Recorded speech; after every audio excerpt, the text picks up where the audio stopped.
My wife smirked and declared she was pregnant with another man's baby. Demanded alimony. But one envelope made her entire world collapse. So, I guess I should start from the beginning since some of you guys asked for the full story. This is going to be long, but whatever. My wife and I'll call her Jen, had what I thought was a pretty good marriage for like the first 4 years. We met back in college. She was hot as hell and actually seemed interested in my ambitions instead of just looking for a party dude. I was grinding on my business degree while she was doing education stuff. We hit it off right away. After graduation, I jumped into starting my own consulting business. Those first couple of years were absolute hell, working 80-plus-hour weeks, stressing about making rent, the whole deal. Jen was actually super supportive back then. She'd bring me energy drinks at 2 a.m.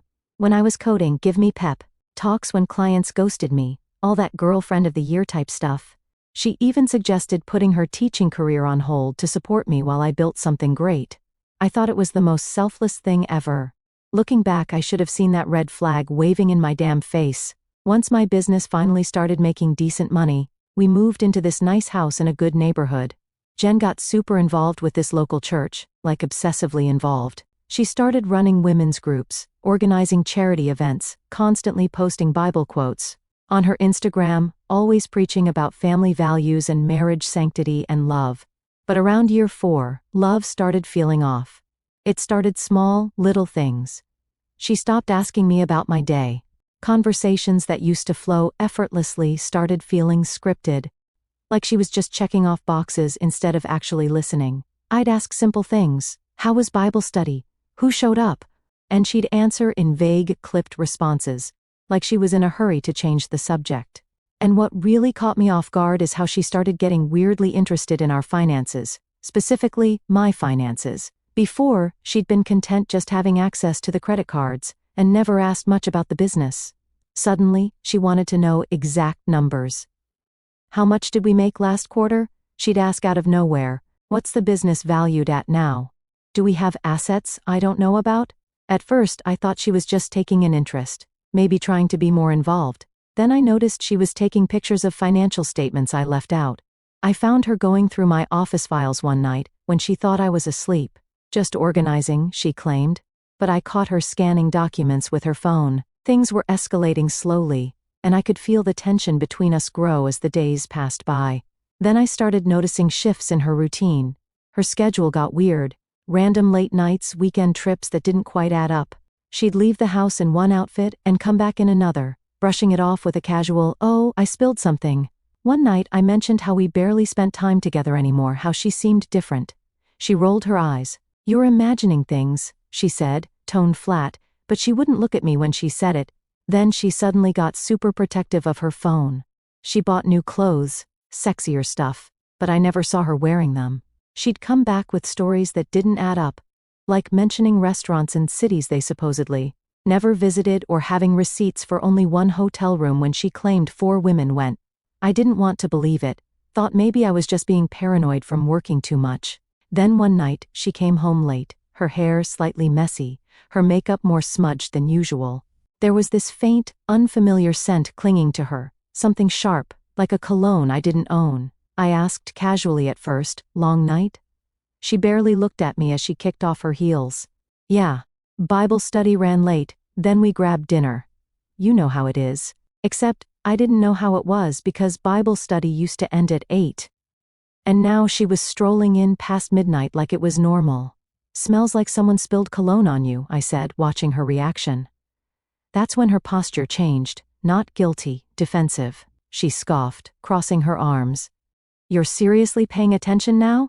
Maybe if you weren't always at the office, you'd actually know what's going on in my life." That wasn't an answer, it was a deflection, and it landed exactly how she wanted it to, twisting the blame onto me. I could have pushed, but I didn't because I already knew how this played out.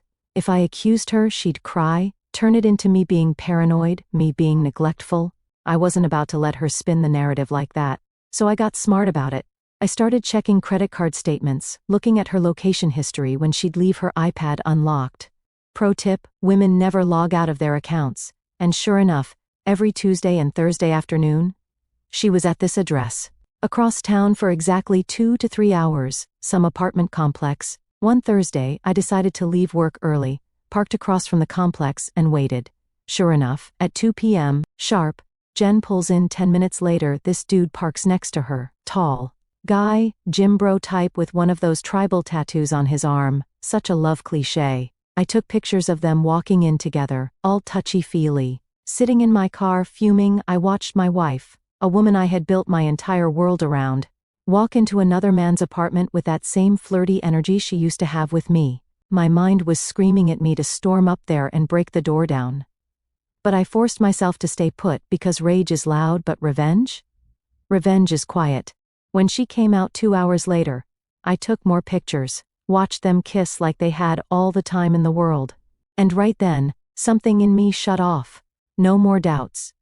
The woman I loved was dead. The guy's name was Eric. Found that out from her text messages when she left her phone to shower one night. He worked at her church as some youth pastor or something. The irony was too damn thick. I didn't confront her right away. Instead, I gathered more evidence, screenshots of texts, more photos, of their meetups, hotel receipts from her purse, even recorded. A phone call where she told this Eric dude how she was going to leave me soon, and they could finally be together. But the part that hurt the most wasn't just the cheating. It was finding out how long she had been planning my downfall. I went through her texts with Eric, and what I saw made me physically sick. This wasn't just some spontaneous affair, she had been strategizing for months. I'm waiting for the right moment. He's too busy with work to notice anything. Once I file, I'll push for alimony. He won't see it coming. She wasn't just planning to leave me, she was setting me up to bankroll her new life, laughing with her boyfriend about how she'd secure a soft landing while leaving me high and dry. That's when I decided she wasn't just walking away. I was making sure she left with nothing. I met with my business accountant after hours, kept it casual. Thinking about restructuring a few things, I said over the next few weeks I made some financial moves, prepaid my office lease for a year, paid down business loans faster, shifted my salary so more money stayed in the company instead of showing as personal income, invested in new equipment, stuff I'd need eventually but didn't technically need right now. On paper, it just looked like my business was managing cash flow, nothing suspicious. Just normal operations that coincidentally made me look a lot less liquid. At the same time, I opened a new personal account at a different bank and started transferring. Small amounts, nothing crazy, just enough to build a cushion she wouldn't have access to. Everything was above board, fully documented. I wasn't hiding money. I was just making sure she wouldn't get more than she deserved. And then, out of nowhere, she did me a favor. On a random Tuesday, she decided to blow everything up herself. I came home from work, and she was sitting on our couch with this weird, smug look on her face. "Mike," she said, all fake sweet, "we need to talk." I knew what was coming but played dumb. "What's up?" "I'm pregnant." "Love, we hadn't been together in months, so unless she was carrying baby Jesus 2.0, this wasn't mine." Before I could say anything, she twisted the knife. "But it's not yours. I've been seeing someone else. I want a divorce." She said it like she was ordering takeout. No guilt, no hesitation. 5 years of marriage, and she tossed it away like it was an expired coupon. I could feel the rage bubbling under my skin, my hands flexing at my sides. Every instinct screamed at me to throw the whole damn folder of evidence in her face, to drag her through the mud right then and there. But then it hit me. This was perfect. She had no idea. No clue that I already knew. No clue that I had been watching, documenting, waiting. She thought she was in control, that she was the one ending things. I let a slow smirk cross my face. "I see." That threw her off. She was waiting for me to explode, to beg, to ask who, but I just sat there, calm as ever. She doubled down. "And just so you know, you'll still be paying me alimony. I gave up my career for you, so you owe me." I locked eyes with her. "Jen," I said, "did you really think I wouldn't know about Eric?" The color drained from her face. I chuckled. "Tuesdays and Thursdays, right? 2 to 3 hours, same apartment complex, same parking spot. You didn't even try to mix it up. You really thought I was that stupid?" She stiffened, jaw tightening. I don't know what you're talking about." "Oh, come on." I leaned back, stretching my arms along the back of the couch like I had all the time in the world. "Bible study runs late, huh? That must be a hell of a lesson plan if it requires lingerie in a hotel room. And Eric," I continued, "real winner you picked there. Youth pastor, huh? Wonder how his congregation would feel about him knocking up a married woman while preaching family values. Now she was fully panicking. She sat up straighter, eyes darting around like she was searching for an escape. "How long were you going to play me, Jen?" I asked, tilting my head. "You and your little boy toy were waiting for the right moment, right? Planning to milk me dry before you ran off together. What was it you said? He won't see it coming?" Her mouth opened and closed like a fish gasping for air. I didn't let her recover. I stood up. "Let me make something very clear. You are not walking away from this as the winner. You are not taking a damn thing from me that I don't let you have." She tried to recover, masking the fear with fake confidence. "It's the law, Mike. You can fight it all you want, but you'll lose."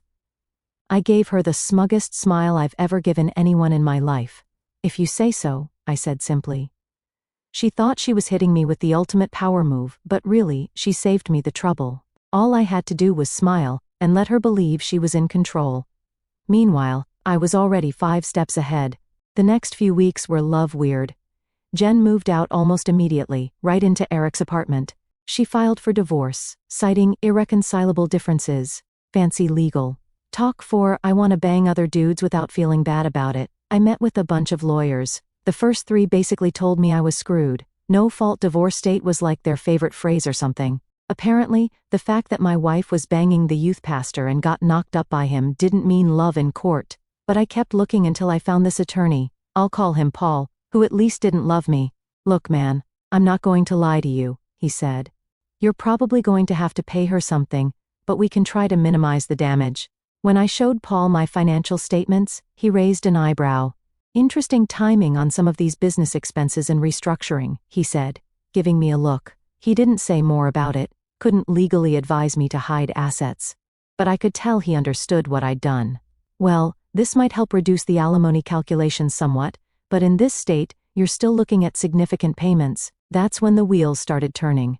The courts might not give a love about her cheating, but her holier-than-thou church buddies definitely would. I decided to play it cool for the divorce stuff though. Let her think she was winning, give her just enough rope to hang herself. Court day was surreal. I showed up in my best suit. Jen came in with her fancy lawyer, wearing this modest outfit like she was auditioning for Sister Wives or something. The act was so fake, it was almost funny. The judge looked bored as hell before we even started. Jen's lawyer went first, spewing this love about how she sacrificed her promising career to support me, how she managed our home while I built my business, how she deserved compensation for her contributions to the marriage. When it was our turn, my lawyer presented the evidence of her cheating. The pregnancy, the fact she was already shacked up with Eric. Her lawyer stood up. "Your Honor, let's not forget that we are in a no-fault state," he said. So smugly, like those 3 words erased everything she had done. While my client deeply regrets that her marriage did not work out, the law is clear. Marital misconduct is not a factor in determining spousal support. What is relevant is the financial disparity between these 2 parties. Hearing how casually this dismissed everything she'd done made me want to rip the whole damn courtroom apart. She cheated, she lied, she got pregnant with another man's child, and somehow I was still expected to pay her for walking out on me. My lawyer tried to push back, laying out every bit of evidence again, emphasizing how she wasn't just leaving a marriage, she was securing a financial safety net while shacking up with someone else. But the judge just sighed, waiting for us to finish. When it came time for the ruling, he cleared his throat and dropped the hammer. While the court acknowledges Mr. Walker's concerns regarding his wife's infidelity, the law in this state is clear. Spousal misconduct is not a factor in determining alimony. Given Mrs. Walker's financial dependence during the marriage and her current unemployment status, the court finds that she is entitled to spousal support. Mr. Walker will pay $4,500 monthly for a period of 4 years, or until Mrs. Walker remarries. $4,500 a month for 4 love years to the woman who cheated on me and was carrying another man's kid. I felt like I was taking crazy pills. But luckily, my financial moves paid off. Kind of. Instead of getting stuck with a $6,000 monthly payment, the judge knocked it down to $4,500. Not great, but better than nothing. The best part? Jen and her lawyer had no clue about the cash I still had stashed away, or that my business would magically bounce back once this was all over. As we left the courtroom, Jen couldn't resist being a smug witch. "Told you?" she whispered as we passed. Should have just agreed to my terms from the beginning. Then she had the balls to call Eric right in front of me. Baby, it's done. We won, she giggled like some teenager. He has to pay. I told you the judge wouldn't care about the other stuff. I said nothing, just watched her walk away, thinking she'd gotten away with the perfect scam. But the game was just getting started. I paid the first alimony check right on time, didn't complain, didn't make a fuss, even sent a polite email, payment sent, please confirm receipt. Jen seemed surprised I wasn't being a dick about it, probably expected me to be bitter, to fight, to give her more ammo. Instead, I was playing the perfect ex-husband, courteous, prompt with payments, distant but not hostile. She had no idea what was coming. See, Jen wasn't just a member of Harvest Community Church, she was their love poster child, led the women's ministry, organized their marriage retreats, stood on stage during services talking about God's plan for holy matrimony. Her dad was a deacon, her mom ran the Sunday school. The whole family had this perfect Christian image going on, and I knew they did throw her under the bus the second they found out who she really was. I'd been collecting everything, the DNA test results, the time-stamped photos of her and Eric, screenshots of their explicit texts, hotel receipts, even a recording of her mocking her church friends for being uptight prudes. That one was particularly juicy. I put it all in a nice professional folder, added a cover letter that was super polite and formal, to the elders of Harvest Community Church. I regret bringing this to your attention, but as a fellow believer, I feel it's my duty. My former wife, Jennifer Walker, who leads several ministries in your congregation, has been engaged in behavior that contradicts your church's values. I've included documentation of her affair that began during our marriage, resulting in a pregnancy that is not mine, confirmed by DNA testing. Jennifer is now living with this man while collecting substantial alimony from me. I share this not out of spite, but out of concern for the integrity of your ministry. Respectfully, Michael Walker. I dropped the package off early Sunday morning when no one was around. Then I went home and waited for the love storm to hit. The Sunday after I dropped off my little care package at the church, I woke up to my phone blowing up. Text messages from mutual church friends. Dude, WTF, did you do? Pastor just called an emergency elder meeting before service. Jen is losing her love. I just turned my phone off and went back to sleep. Felt love amazing, not a lie. Later that afternoon, I got a voicemail from Jen. She was screaming so loud I had to hold the phone away from my ear. You absolute piece of love. How could you do this to me? They kicked me out of women's ministry. My dad won't even look at me. You've ruined everything. I deleted it without calling back. Don't need that negativity in my life, you know. More messages followed throughout the week, each one more desperate than the last. Her church friends ghosted her. Her parents were taking time to pray about the situation. Church speak for "We're love disappointed in you." The Christian school where she volunteered asked her not to come back. Even Eric was getting cold feet, apparently. He hadn't signed up for all this drama. He thought he was getting a hot wife with a steady alimony check. Instead, he got a social outcast with a baby on the way and a whole lot of baggage. By Friday, he'd kicked her out of his apartment. So much for true love, huh? A week after my evidence drop, Jen was summoned to a formal disciplinary hearing with the church elders. I know because she called me, sobbing, begging me to tell them it was all a misunderstanding. Mike, please. They're going to publicly discipline me. Do you know what that means? They'll announce it to the entire congregation. Everyone will know. They already know, Jen. That's kind of how church gossip works. My dad might lose his position over this. My family has been at Harvest for 3 generations. Should have thought about that before you loved the youth pastor. She went quiet for a second, then, in a small voice, he's not talking to me anymore. Who, your dad? No, Eric. He said this is too much drama, that I misled him about the divorce being clean and simple. I couldn't help but laugh. So, your soulmate bailed the second things got tough? Shocking. I have nowhere to go, Mike. My parents won't let me stay with them. None of my friends are returning my calls? Sounds like a personal problem. Can I come home, just until I figure things out? The absolute nerve of this woman. It's not your home anymore, Jen. You gave that up when you decided to cheat. She started crying again, big dramatic sobs. What am I supposed to do? Get a hotel, you've got alimony money coming in, figure it out. Then I hung up. Cold? Maybe. But after what she pulled, my sympathy tank was bone dry. The church hearing happened Wednesday night. By Thursday morning, the news had spread through the entire community. Jen had been officially labeled an adulteress and removed from all church positions. The pastor gave a whole sermon about the sanctity of marriage and the consequences of sin, never naming Jen directly but making it crystal clear who he was talking about. Her parents took a sabbatical from church leadership. Her sister postponed her wedding that was supposed to happen at Harvest. The entire family was basically in exile. And Eric? He'd already requested a transfer to another church location in a different state. Left Jen high and dry, pregnant and alone. All the while, I just watched from the sidelines, didn't have to lift a finger. The community she valued most had done all the heavy lifting for me. See, the thing about small religious communities is that they're connected to everything. Jen's church downfall created a domino effect I couldn't have planned better if I tried.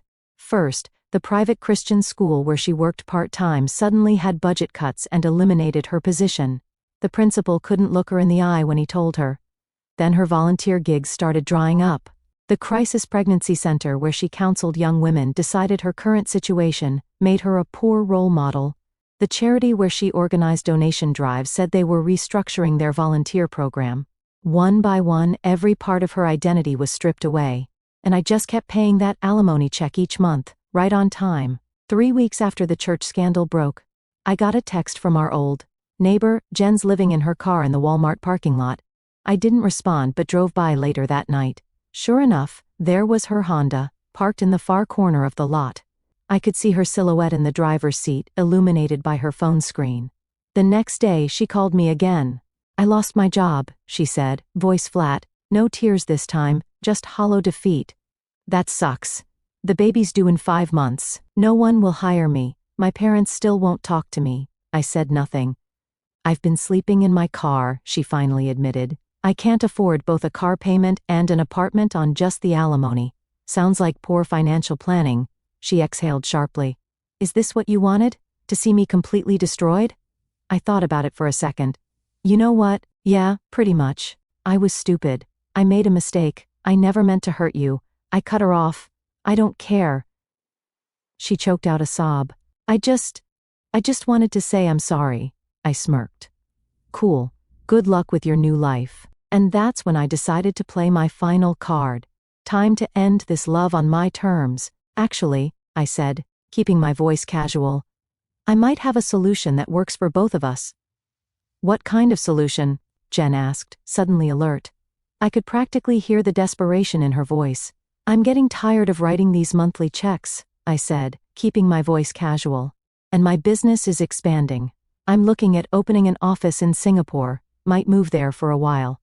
What does that have to do with me? Well, international alimony enforcement is complicated, and I've been talking to a new lawyer who thinks we might have grounds to revisit the settlement based on some creative interpretations of the law.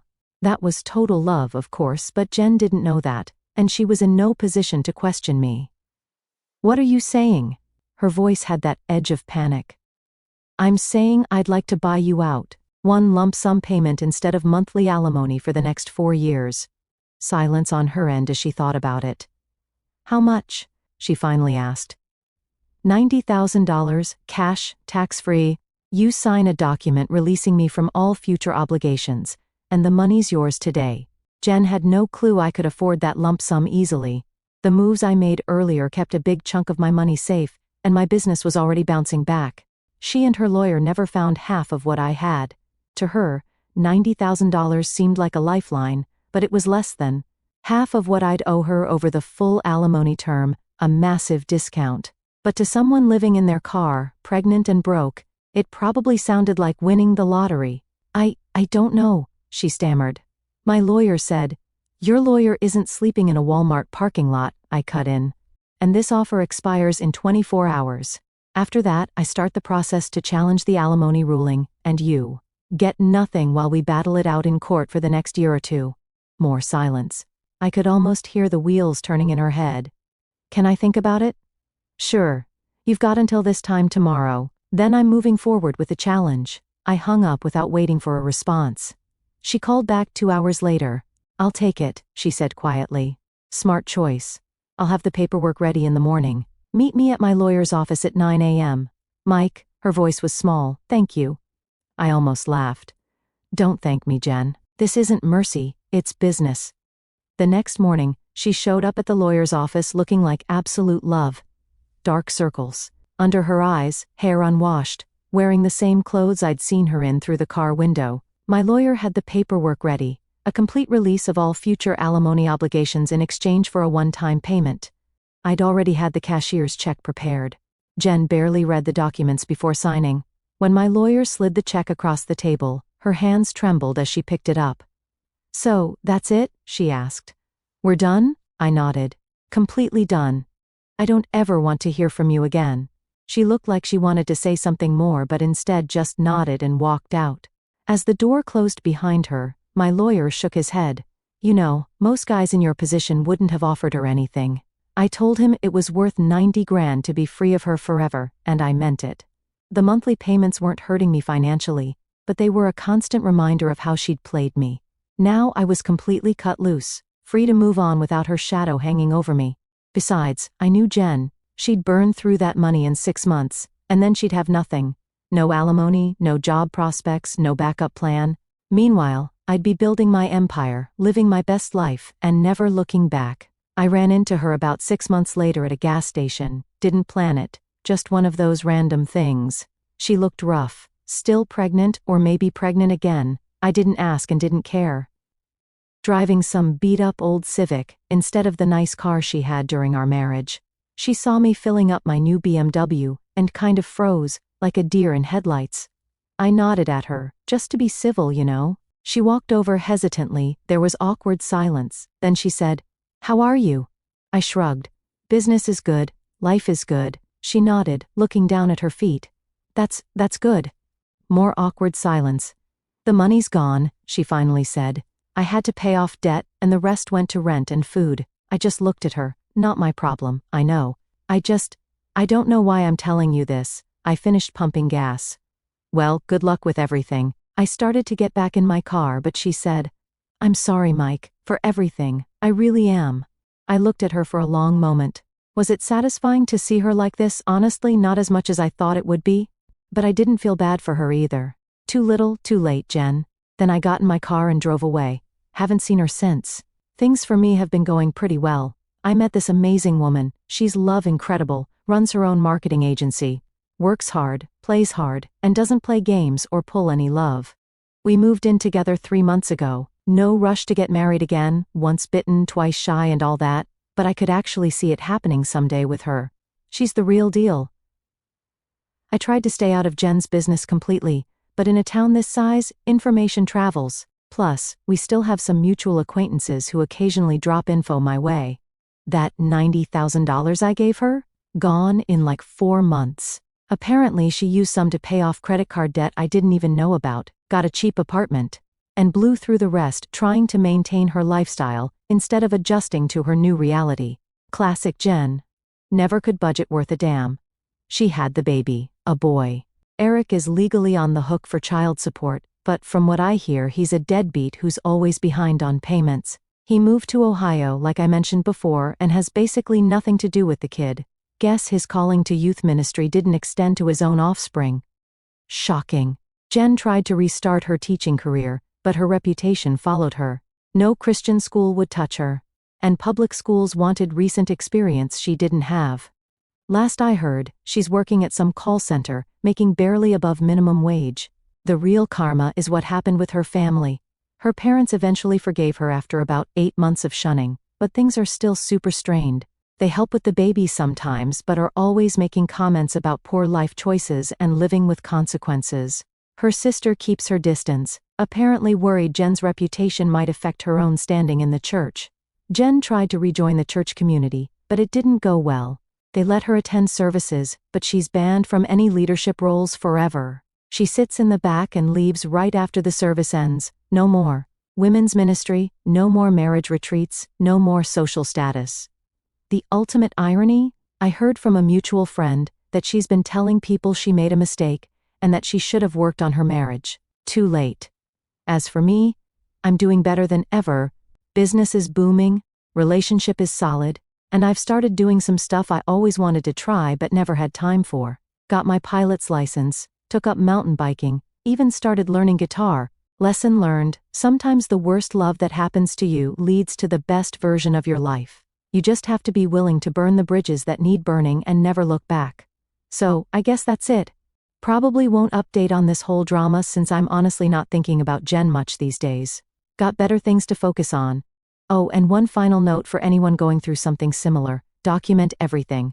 Take screenshots, save texts, get evidence. It might not help in court, love no-fault divorce states, but information is power, and you never know when you'll need that power.